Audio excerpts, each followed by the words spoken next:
Faith Williams is a singer-songwriter from the Central Coast of New South Wales who has just released her debut EP, Queen of Hearts. And she was also named the CCMA New Songwriter of the Year earlier this year. So right out of the gate, well, hello, Faith. Hello, nice to meet you. It's great to meet you as well. And I'm going to start right into the EP, Queen of Hearts, which is kind of like a deluxe EP because it's actually 6 songs getting close Yeah. to an album. When did you start writing it? Oh, it's definitely been in the works for some time. Some songs I wrote, 3 years ago from Right. the EP. But what actually kickstarted it was Dear August, which I wrote last year. Okay. And that kind of kickstarted the whole EP, and I was like, you know what, I'm ready to take this step, and organize a studio session, and yeah, kind of fell into place. So why did that song in particular kickstart it? So, actually so I have a little boy, he's 2.5, he's 3 in June, and I fell pregnant, early, when was it? I think it was early February. Anyway, I lost the pregnancy. Oh, I am very sorry to Yeah, hear that. thank you, thanks. And I had this feeling that, there's a greater plan, and I always think that everything happens for a reason. So, and I got a really good song out of it. So, out of a not so great circumstance, I wrote the song called Dear August. So, the baby was due in August, and I channeled my emotions and feelings into how I would feel nearing that month. And yeah, so the record was actually going to be called Dear August. And um, however, Queen of Hearts ended up being the title track, which I felt was a little bit more upbeat and commercial, I guess, and Mhm. not completely based on Dear August itself. But yeah, that's how it kind of came about. That is a heartbreaking song, and I Yeah, didn't yeah, realize that context for it. And so now I'm yeah. going, I think I want to cry. But anyway, Yeah.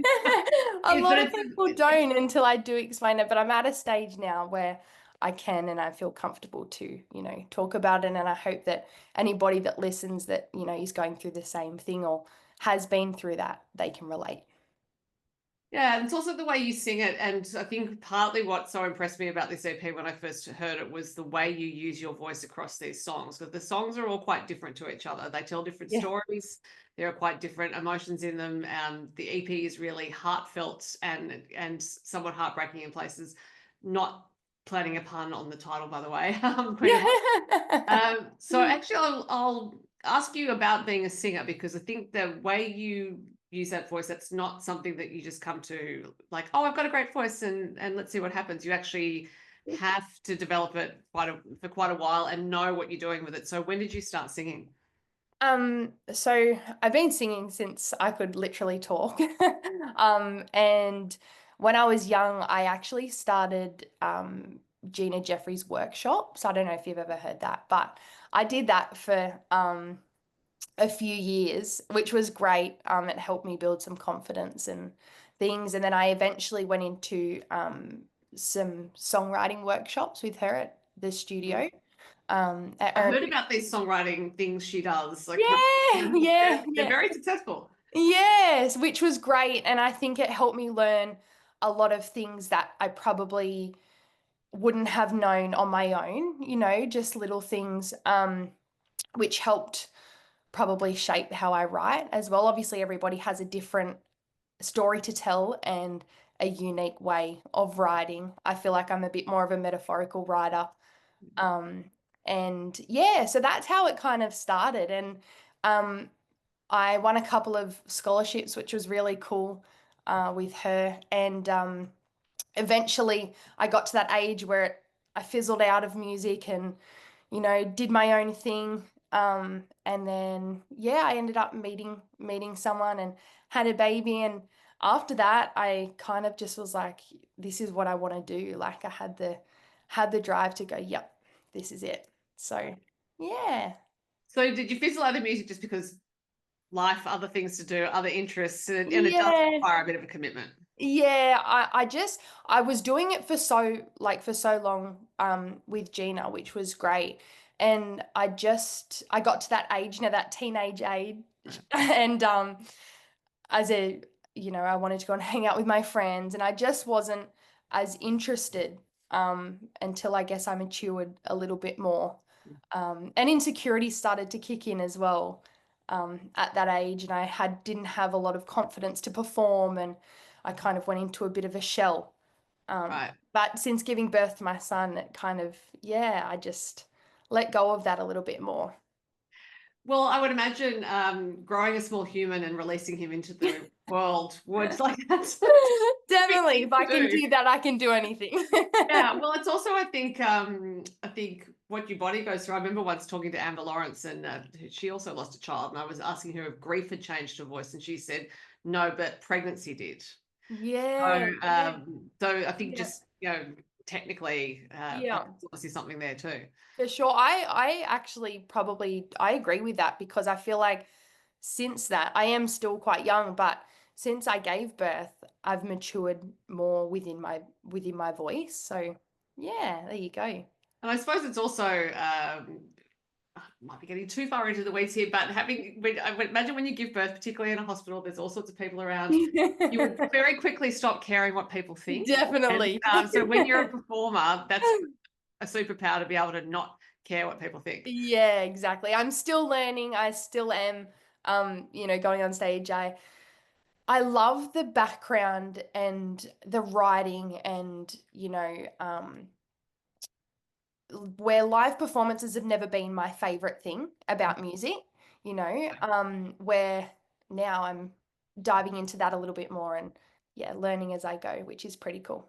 Oh, yeah, I would think it's terrifying. It can be. It can be. So you mentioned that you are more of a metaphorical songwriter, and you certainly tell different stories on this album, on this EP. Yeah. I should say. I keep saying album because it's 6 songs, and I think It's close. it's close. We Yeah. were gonna do it, and I was like, you know what, we'll just go with the EP, but we'll Yeah. do it a bit more. So There are other songs there, but so when you started writing songs, did you think I just want to tell these stories rather than I'm just expressing something that's necessarily in me? yeah, it's a good question because I definitely write from a place, you know, sometimes I write from the heart and it might be something that's gone on in my life or, something that I have seen or perceived. However, there's a song called Joe on the record. I have a question about it. It's actually I'm going to Yeah. ask you about it. Yeah. Dude, I don't know no one in my life is named Joe. And we had a bit of a laugh in the studio. They said, "What is this about?" And I said, "Well, I don't really know. I sat down and I actually got the idea from I don't have you ever watched Forrest Gump? Yeah. So he sits in a bus stop and he tells a story. So it gave me some sort of inspiration there, and I got the vibe from we called it Bus Stop Joe. Right. Really? Right. Which was pretty funny. But yeah, so I think so obviously Dear August came from a place of grief and loss and from the heart. And so did Queen of Hearts. Actually, I wrote that song, the title track, about looking in on a relationship breakdown of two people close to me. But I use that, metaphorically of a deck of cards. Um, Right. so yeah, I think it depends. It definitely depends. The last track isn't 90 proof, and it's like, God, you really leave us. It ends with a bang. Let's put it that way. It's a So bit of a weird one, yeah. I was really interested in the order of the songs on the EP because we kind of have this nice cresting wave, this like undulations in it, and then we head towards the end, and Joe is this intriguing package. Yeah. And particularly the way you sing the line, "My name is Joe," I Yeah. think it's a real key to the song. And then you hit us with 90 proof. And I'm like, whoa, okay. What's going on? What is happening here? So interested, did it take you a while to plan the order of the songs? So I had 8 songs Mhm. that I was selecting from. So I had to select 6 of 8. And it wasn't until the night before that I sent Brandon Dodd, who produced the EP, I sent him this song that I had only written 3 weeks prior to going into this year to record. And I just felt like it was something, I just felt like there was something there. It doesn't even have a chorus. It was just this song that I'd written, and it was so different to the others. And I felt like throwing it in there was just a bit of a twist and something different. It was like a minor rather than, yeah, compared to the others. So I just, I sent him an email, like a demo the night before, and I said, hey, what are your thoughts on this? And he said, definitely a high priority. So that was actually the last song that we recorded on the EP, and it turned into a bit of a country ballad style. So yeah. It's a goodie, yeah. Yeah, So, hey, it's not for everyone, but oh, and it's got an intriguing story in it. So I suppose for you as a songwriter, that would be a signal to trust your instinct. If something's coming to you like that really strongly, it's like, all right, yeah, I'll go with it. definitely. I'm definitely learning along the way to go with the flow and, you know, not stress myself out over things, and, everything unfolds and happens for a reason. So, yeah. So it sounds like you tend to write on your own rather than Yeah, I do. collaborating. Right, okay. Yeah. So I did, when I did a bit of stuff with Gina when I was younger, we used to co-write a lot in groups, which now, as I'm older, I've actually never sat down and co-written a song with anybody. So every song on that EP I wrote by myself. And I actually did attend, tell a lie, I did attend a workshop with Kasey, Right. actually, at the Rabbit Hole Recording Studio, So which, this is Kasey Chambers, who works with Brandon Dodd at the Rabbit Hole. Yes. yeah. So um she was doing some workshops as well, and I was in a bit of a writer's block at that time, and I wasn't writing a bunch, and she reached out and said, hey, would you be interested in doing this? It's my first one. I said, yeah, I would love to. Anyway, went there, and it was so great. And since that, my writing has just been crazy. Like, I'm writing a lot. And she mentioned throughout that authenticity is key, which it is so true, sticking to what's true to you, and just Mm-hmm. going with the flow as well when you're writing. Don't force it, and come back, and some songs just fall out and some take time. So yeah. And I think it's interesting, that idea of authenticity, because sometimes it can be interpreted as where you just have to tell stories about yourself and just say whatever's on your mind or whatever Yeah. your opinion is. But actually it means more, I think, what you're doing on this EP, which is the stories that matter to you, whether they are about you or not. Yeah. That's what you're going to work with. That's what's going to be recorded, as opposed to thinking, can I come up with something that maybe I think will work, but I'm not all in with it. Yeah, definitely. And there were a couple of songs out of the 8 that I felt, I just wasn't connected to anymore. So 90 Proof, I think probably because it was new as well, I was in the groove with it, where there was a song about my brother that I really wanted to put on the EP, but I just didn't feel connected to it like I did. And I just felt my first record, maybe in the album to come, um, you might hear that, but it just didn't fit in those 6. So I think it all comes down to wherever you are at that time and how you're feeling and how you're connecting to things as well. So when you recorded the vocal for 90 Proof, I bet you and Brandon had a good day at the studio. Yeah. Yeah, we did. It was really cool. Because yeah, you really give voice to it. So did you come to work with Brandon after doing that workshop with Kasey? So you'd already been involved Yeah, with that so whole. I have so my auntie is actually one of Casey's friends, so I've known the family for some time. And yeah, so that came about, and then they I they always said, if you ever want to record, just let us know. And I was like, yeah, cool. And I was never really ready. And then until I was, and I was like, yep, that's what I want to do. And I'm so glad that I did it with them because they made the process so comfortable. And I had Duncan Toombs playing as well. I had Sid Green on the drums and I had Jeff. It was just a really, really good vibe and really good couple of days. Well, yes, and Duncan Toon's Golden Guitar winner, my Yeah. caliber for person He's down there. so great. He's like a big teddy bear. He's so lovely.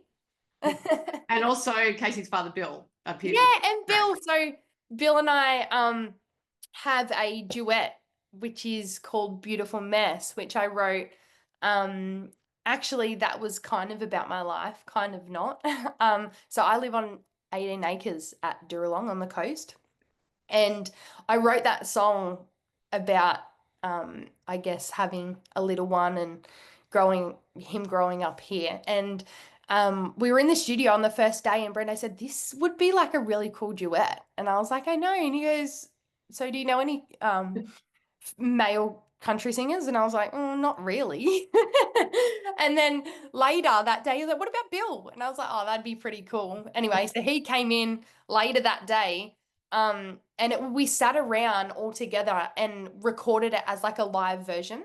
Right. So we literally all sat in one room and had everything set up. So it was a different vibe to the rest of the EP, which was pretty cool. So yeah, that's how that came about.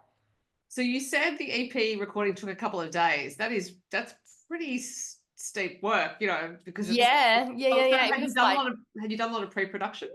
no, nothing. Literally nothing. We kind of went in there, got it done.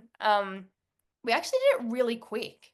Like it just flowed. Everything fell into place. And it's so funny that I have a feel for it now and I just want to be back in there because there's no better feeling than seeing your words come to life into this whole new project. It's so cool. And I was nervous to go into the studio because it was my first time recording. And I had all these people, there like for me. And I was like, oh, I don't know what to expect. And everything, it's so true. Everything just fell into place and Right. worked out. That also suggests that the songs were structurally sound enough that they did not need any pre-production work, and Yeah. they Brandon I took a guess lot so. of them away. 90 proof was probably the one that took us the longest, only for the simple fact that it didn't have a chorus and it was kind of, well, where do we go from here? But we ended up getting it done. And conveniently, that studio is also on the Central Coast. Yeah, I it is. imagine you could come It and is. go from home. Yeah, nice and close. Yeah. So it was Yeah. 2 full days. And then I did go back just for some additional vocals and things like that we needed to touch up. But yeah, the, the 2 days got it pretty Well, well. that is incredibly efficient. Yeah. So you had your first Tamworth Country Music Festival this year, and I saw that you were busking, but also it looked like you had some gigs in venues. Yeah, So yeah, how did it yeah. go overall? So it was my first ever Tamworth Country Music Festival. Well, since I can remember, I did go when I was young, and it's so funny. There's a photo that my granddad always loves to pull out, and it's a photo with my auntie and Kasey, and I'm bawling my eyes out. We always make a joke and say she still makes me cry. Oh, no, shame. Oh, it's funny. Anyway, so it was my first one that I can remember. And I wasn't going to go. I was like, I'll just wait till next year. We'll get through the EP side of things because it was due to come out on the 22nd of January. And I was like, you know what? Let's just do it. And that can kind of be my release gigs, I guess. Hmm. So I signed up for the busking and then I chatted to Bill as well, and he was like, we'll come and be a special guest at one of my shows. So that was on the Thursday, I did that. Brando also had a gig with Olivia Coggan, which was so great at the press basement bar. And I got up and sang the title track, Queen of Hearts, which was pretty cool with the band. That was the first time that I played it live with the band. Right. And yeah, and I also submitted that song for the CCMA award, New Songwriter of the Year. And I didn't even realize until later, like it was about the 15th, that I was in the top 5. And I'd like forgotten, thinking, over my head thinking, oh, I won't even get that. Right. Anyway, checked the website and I was curious and my name was in the top 5. I was like, no way. So I reached out to Peg, the lady that deals with all that. And I was like, I didn't even realize, like, what do I do from here? And she was like, just show up to the Jamboree on the 22nd and we announce the winner. And I was like, oh, cool. Anyway, so it came as a very big surprise. And I was super grateful and felt really honored to be, I got that award in the town hall on the stage, and there's so much history in there. So it was pretty cool being it was like my first competition that I had entered to. So my confidence after that was, yeah, it made me feel really good. And the 22nd was release day as well. Yeah, 22nd was the release day. So that day I was on a bit of a high and I just finished there and I went down to busk. And I had like a pretty big crowd. So yeah, it was really good. And I also was the Friday, I was a top 10 finalist for the Fret Fest too. Okay. Pretty cool. Yeah, you had a good festival. So where was your busking spot? So where the fan zone stage was, to the kind of right of it, there's it's the SSG tobacco shop. Okay. Yeah. So I was in a really good location though, like a heap of foot traffic. So I did that a couple of times, and then I also played on the Muso's Corner stage out the front of Hissy Fits. Right. I did that on Friday morning. So yeah, it was good. So it sounds like you may not leave it as long next time to go back to Tamworth. No, definitely not. I had a really, really good time. The festival is so great, and there's just so many people to meet. And yeah, I can't believe I haven't been sooner. Yeah. Well, you've had a few things on, like having a child. Yeah, exactly. I guess now's the right time. So are you a songwriter who tends to keep writing? And this is a roundabout way of saying, so, I know you have a couple of songs you didn't record for the EP, but are you actually going to keep writing, heading towards perhaps an album or just releasing some different singles? Yeah, look, I'm not sure. My plan was to release a couple of singles before releasing the EP, and I kind of just felt like, no, I'm just going to release the EP as a whole, and then maybe look to do an album, and I'll maybe release some singles before the album is released. So that's kind of my goal for this year, early next year. But in the lead up to the EP, I literally had to stop writing because I was like, oh, I want to add that. Oh, I might add that. Is this better than that? So I think that in that time, I don't know if it was just a period of time or it was the fact that I was going into the studio, or I don't know, but there was a period of time there where I was just writing every day constantly. So I've got a fair few songs up my sleeve, but yeah, I wrote a song yesterday. So I'm pretty regular with writing. Yeah. Were you quite creative when you were at school? Like, did you like writing short stories, things like that? Loved English. Right. Yeah, so I was terrible at maths. It was so funny. My report would come home and mum would be like, how is this your maths? And your comment in maths, Faith gets distracted, blah, blah, blah.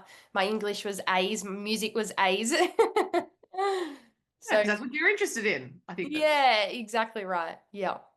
well, that does make sense given I think your storytelling proclivities that are apparent on this EP. So that's why I often like to ask is finding out, Yeah. people who had bubbling away. Which musical artists did you grow up listening to? So definitely grew up listening to such a broad range, actually. So on a Friday night, I used to always go to my grandparents' house at Batto Bay, and my auntie would be there, my dad would be there, and we'd listen to old songs. That's where I'm convinced I was brainwashed in country music there.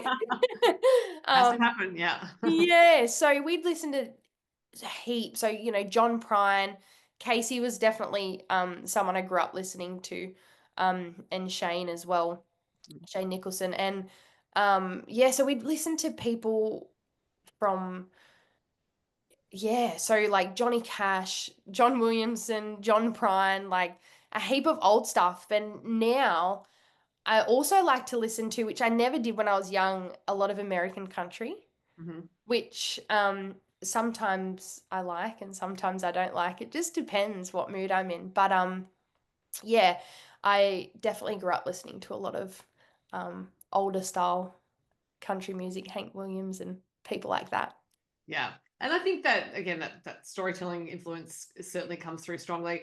And you saying that you just released the EP all at once explains why, because when it was released, I was like, "Hmm, who is this person? I have not heard of before." And it's such a great EP. I was like, okay, I have to find out more. It was a bit of a bomb drop. A very good one, Faith. Yeah, thank It's a you. fantastic piece of work. So I hope I get to talk to you again when you have an album out or something like that. In the meantime, Yeah, it's most definitely. so interesting talking to you about the EP. Thank you for your time.